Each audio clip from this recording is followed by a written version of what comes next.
నమస్కారం అండి. In this video, we are going to see how English language is structured from simple to the complex level. Let us see from the lowest level to the highest level. The lowest level is letters, aksharalu. Next, syllables, word, phrase, clause, sentence, paragraph, and text. There is another level called discourse, which has more scope than a text. All these letters together are called alphabet. ఈ set of 26 లెటర్స్‌ని alphabet అనాలి. Alphabets కాదు. ఇక్కడ మీరు చూస్తున్న వాటిలో 5 letters green కలర్‌లో ఉన్నవి. వీటిని మనం వొవెల్స్ అంటాం. రిమైనింగ్ 21 లెటర్స్‌ని కాన్సనెంట్స్ అని పిలుస్తాము. ఈ లెటర్స్‌ని మనం విడివిడిగా శబ్దం చేయటం కష్టంగా ఉంటుంది. ఒకవేళ అలా శబ్దం చేసినా మీనింగ్ రాదు. ఈ లెటర్స్ యొక్క కాంబినేషన్స్‌తో వర్డ్స్ ఫార్మ్ అవుతాయి. కాబట్టి word is the smallest meaningful unit in English language. అయితే ఈ లెటర్స్ వర్డ్స్‌గా మారేటప్పుడు ముందుగా సిలబుల్స్‌ని ఫార్మ్ చేస్తాయి. అయితే సిలబుల్స్ అంటే ఏంటి? అసలు సిలబుల్ గురించి చూద్దాం. ఇక్కడ మనం వాటర్ అనే వర్డ్ తీసుకున్నాము. ఇక్కడ చూడండి డబ్ల్యూఏ వా. నెక్స్ట్ టీఈఆర్ ట. 2 కూడా 2 సిలబుల్స్. ఒకటి వా, రెండవది ట. ఈ రెండిటిని కలిపితే మనకి ఏం వర్డ్ వస్తుంది? ఏంటది? వాటర్. ఇక్కడ మీరు జాగ్రత్తగా గమనిస్తే ప్రతి సిలబుల్‌లోనూ కూడా ఒక వొవెల్ ఉంది. చూడండి డబ్ల్యూఏ దాంట్లో ఏ ఉంది. టీఈఆర్ దానిలో ఈ ఉంది. ఈ 2 కూడా వొవెల్స్. కాబట్టి ఇక్కడ సిలబుల్ గురించి చెప్పేటప్పుడు ఫస్ట్ పాయింట్ ఏంటంటే ప్రతి సిలబుల్‌లో కూడా ఒకే ఒక వొవెల్ ఉంటుంది. యాక్చువల్‌గా ఇక్కడ వొవెల్ అంటే వొవెల్ సౌండ్‌ని చూడాలి. వొవెల్ లెటర్‌ని కాదు. అంటే ఒక వర్డ్‌లో ఎన్ని వొవెల్ సౌండ్స్ ఉంటే అన్ని సిలబుల్స్ ఉన్నట్టు. సెకండ్ పాయింట్ ఏంటంటే సిలబుల్‌లో వొవెల్ కంపల్సరీ, అలాగే కాన్సనెంట్ కంపల్సరీ కాదు. ఉండొచ్చు, ఉండకపోవచ్చు. అయితే ఇక్కడ మనకి వాటర్‌లో 2 సిలబుల్స్‌లో కూడా మనకి కాన్సనెంట్స్ ఉన్నాయి. అక్కడ డబ్ల్యూ ఉంది మొదటి దాంట్లో, రెండో దాంట్లో టీ, ఆర్ కూడా ఉన్నాయి.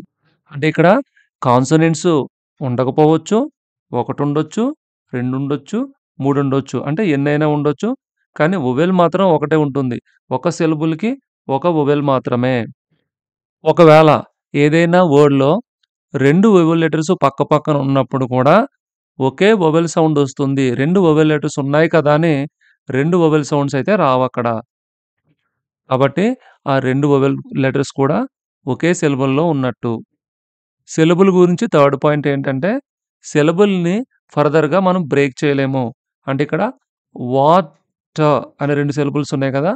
వా డబ్ల్యూఏ అనే సిలబుల్‌లో డబ్ల్యూఏ 2 విడిగా మాట్లాడలేము, పలకలేము. అందుకనే సిలబుల్‌ని ద స్మాలెస్ట్ ఫొనెటిక్ యూనిట్ అని పిలుస్తాం. ద స్మాలెస్ట్ మీనింగ్‌ఫుల్ యూనిట్ ఏమో word. The smallest phonetic unit వచ్చేసి సిలబుల్. అలా కాకుండా the smallest unit of language is letter అంటే అక్షరం.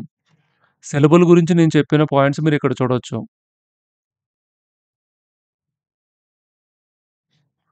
వర్డ్ గురించిన పాయింట్స్ మీరు ఇక్కడ చూడొచ్చు. వర్డ్ తర్వాత నెక్స్ట్ లెవెల్ ఫ్రేజ్. ఫ్రేజ్ ఎలా ఫార్మ్ అవుతుందో ఒకసారి చూద్దాం. ఈ వర్డ్ చూడండి హార్ట్. Next word water. ఈ 2 యొక్క కాంబినేషన్స్ తోటి హాట్ వాటర్ అనే ఫ్రేజ్ తయారైంది. ఇక్కడ ఫ్రేజ్ అనేది 2 ఆర్ మోర్ వర్డ్స్ ఉంటే ఫ్రేజ్ అయిపోతుంది. ఇక్కడ నేను సింపుల్‌గా మాత్రమే చెప్తున్నాను. డీటెయిల్‌గా వేరే వీడియోలో చూద్దాం. ఫ్రేజ్ అంటే 2 ఆర్ మోర్ వర్డ్స్. వాటిని కలిపి చూడాలి. విడివిడిగా చూడకూడదు. ఇక్కడ సబ్జెక్ట్, వెర్బ్ కాంబినేషన్ ఉండదు. సబ్జెక్ట్ ప్లస్ వెర్బ్ ఉంటే అది ఫ్రేజ్ కన్నా ఎక్కువ. అంటే అదేమవుతుంది? క్లాజ్ అవుతుంది. కాబట్టి ఇక్కడ ఫ్రేజ్ తర్వాత నెక్స్ట్ లెవెల్ చూద్దాం. ఇక్కడ చూడండి హి అనేది సబ్జెక్ట్. డ్రింక్స్ అనేది వర్బ్. సబ్జెక్టు, వర్బ్ ఉంది కాబట్టి దీనికి క్లాజ్ లక్షణాలున్నాయి. ఇందాక మనం చెప్పుకున్న హాట్ వాటర్ అనే ఫ్రేజు ఇక్కడ ఆబ్జెక్ట్ ప్లేస్‌లోకి వచ్చింది. హి డ్రింక్స్ హాట్ వాటర్ అనేది ఒక క్లాజ్ అవుతుంది. అలాగే ఒక సింపుల్ సెంటెన్స్ కూడా అవుతుంది. ఒక్కొక్కసారి క్లాజు సబ్జెక్టు, వెర్బ్ ఉన్నప్పటికి కూడా ఇన్‌కంప్లీట్‌గా ఉంటుంది. అంటే కంప్లీట్ థాట్ అయితే రాదు. సెంటెన్స్ అయితే అలా కాదు. కంప్లీట్ థాట్ వస్తుంది. అది సెంటెన్స్‌కి, క్లాజ్‌కి మధ్యన డిఫరెన్స్. ఫ్రేజ్ గురించి మీరిక్కడ చూడొచ్చు. 2 ఆర్ మోర్ వర్డ్స్. అలాగే సెకండ్ పాయింట్‌లో ఇన్‌కంప్లీట్ ఐడియా. అలాగే క్లాజ్ గురించి. దీంట్లో క్లాజ్‌లో subject, verb compulsory. Second point చూడండి. May or may not be a complete sentence. Third point clauses form sentences. అది ఎలాగో చూద్దాం. ఇక్కడ మీరు గమనించినట్లయితే వాటర్ అనే వర్డ్‌ని మనం డివైడ్ చేసాం సిలబుల్స్ కింద. అలాగే వాటర్‌కి హాట్ కలిపి హాట్ వాటర్ అని చెప్పేసి దాన్ని ఫ్రేజ్‌గా చెప్పుకున్నాము. అలాగే వాటికి సబ్జెక్టు, వర్బ్ కూడా యాడ్ చేసి హి డ్రింక్స్ హాట్ వాటర్ అనే సెంటెన్స్ గాని లేదా క్లాజ్ గాని మనం వచ్చేటట్టు చేసాం. ఇప్పుడిది సింపుల్ సెంటెన్స్. ఇక్కడ మనం రెండో సింపుల్ సెంటెన్స్ చూద్దాం. హి క్యాచెస్ ఎ కోల్డ్. ఇప్పుడు ఈ 2 సింపుల్ సెంటెన్సెస్ కూడా కంబైన్ అయితే ఏమవుతుందో చూడండి. He drinks hot water when he catches a cold. ఇది ఒక కాంప్లెక్స్ సెంటెన్స్. ఈ కాంప్లెక్స్ సెంటెన్స్‌లో ఫస్ట్ పార్ట్ చూసినట్లయితే హి డ్రింక్స్ హాట్ వాటర్ అనేది ఇప్పుడు సెంటెన్స్ అయితే కాదు. సింపుల్ సెంటెన్స్ కూడా కాదది. అది ఇప్పుడు క్లాజ్‌గా చలామణి అవుతుంది. అలాగే when he catches a cold అనేది వేరొక క్లాజ్, సెకండ్ క్లాజ్‌గా అది పరిగణింపబడుతుంది. అవి సెంటెన్సెస్ అయితే కాదు. కానీ ఆ 2 కలిస్తే ఒక పెద్ద సెంటెన్స్ వచ్చింది. దాన్నిప్పుడు మనం కాంప్లెక్స్ సెంటెన్స్ అంటాము. అంటే ఒక కాంప్లెక్స్ సెంటెన్స్‌లో 2 సింపుల్ సెంటెన్స్‌లు కలిసిపోయి వాటినిప్పుడు సింపుల్ సెంటెన్స్ అనకుండా క్లాజెస్‌గా పిలువబడుతున్నాయవి. ఇప్పుడు మనం ముందు చెప్పిన కాంప్లెక్స్ సెంటెన్స్‌ని ఈ పారాగ్రాఫ్‌లోకి తీసుకొచ్చాం.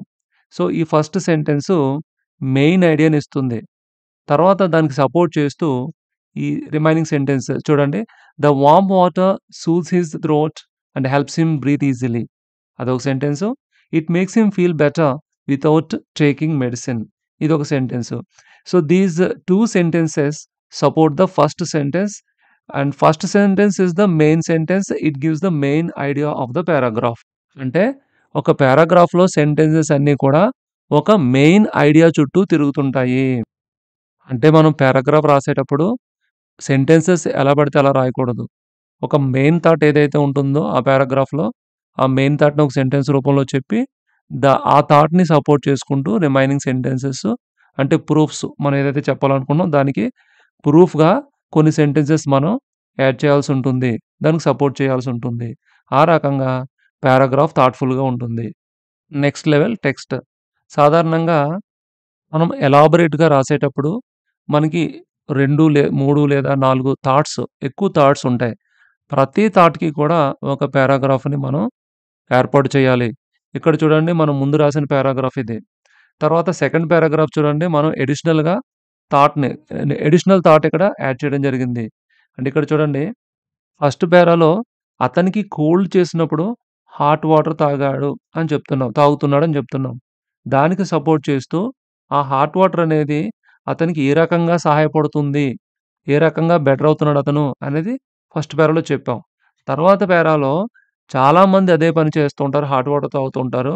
ఎందుకంటే అదొక సింపుల్ న్యాచురల్ వే అని సెకండ్ థాట్ ప్రాసెస్ మనం చెప్పడం జరుగుతుంది. దాంట్లోనే some add honey or lemon to make it more helpful. ఇంకా నంబర్ ఆఫ్ థాట్స్ మనం యాడ్ చేయాలనుకుంటే నంబర్ ఆఫ్ పారాగ్రాఫ్స్‌ని యాడ్ చేసుకుంటా పోవాలి. ఉదాహరణకి మనం బయోగ్రఫీ రాయాల్సొస్తే, ఎవరి బయోగ్రఫీ అయినా మనం రాయాల్సొస్తే, ఆ వ్యక్తికి సంబంధించిన ముఖ్యమైన విషయాలని పారాగ్రాఫ్ రూపంలో మనం సెపరేట్ చేసుకుంటాం. అంటే చైల్డ్‌హుడ్ అనేది ఒక పారాగ్రాఫ్‌లో అంటే ఒక థాట్ కింద, అలాగే ఎడ్యుకేషన్ ఒక థాట్ కింద, తర్వాత కెరియర్ ఒక పారాగ్రాఫు, తర్వాత family life another paragraph, achievements one more paragraph and end of the life and the conclusion last paragraph కింద మనం రాసుకుంటాం. ఇక్కడ టెక్స్ట్ అంటే ఏంటో అని కంగారు పడకండి. టెక్స్ట్ అంటే ఒక ఎస్సే అయ్యుండొచ్చు, స్టోరీ అయ్యుండొచ్చు, లేదా ఒక లాంగ్ వాట్సాప్ మెసేజ్ అయినా సరే టెక్స్ట్‌గానే మనం చూడాలి. ఒకవేళ ఈ టెక్స్ట్ చాలా లెంథీ స్పీచ్ గాని, లేదా నంబర్ ఆఫ్ పేజెస్‌లో గాని, ఎక్కువ బ్రాడ్ ఐడియాస్‌తో ఉన్నట్లయితే మనం దాన్ని డిస్కోర్స్ అని అనొచ్చు. ఒకసారి మనం రీక్యాప్ చేద్దాం. Letter the smallest unit of language. Syllable, the smallest unit of pronunciation. Word, the smallest unit of language with meaning. Phrase, a group of two or more words without subject verb combination. Clause, subject plus verb, or here subject plus predicate. Sentence, subject plus verb with complete thought. Paragraph, a group of related sentences developing one main idea. Text, a large unit made of one or more paragraphs. ఇక్కడ నేను వీటన్నిటిని ఫండమెంటల్‌గానే చెప్పడం జరిగింది. ఒక్కొక్క దాని గురించి చెప్పాల్సొస్తే గంటల తరబడిన సమయం పడుతుంది. కాబట్టి రాబోయే వీడియోస్‌లో ఒక్కొక్కటి దాని గురించి వివరంగా చెప్తాను. Thank you. ఈ వీడియోని లైక్ చేయండి, కామెంట్ చేయండి, షేర్ చేయండి. మా ఛానల్‌ని సబ్స్క్రైబ్ చేసుకోండి.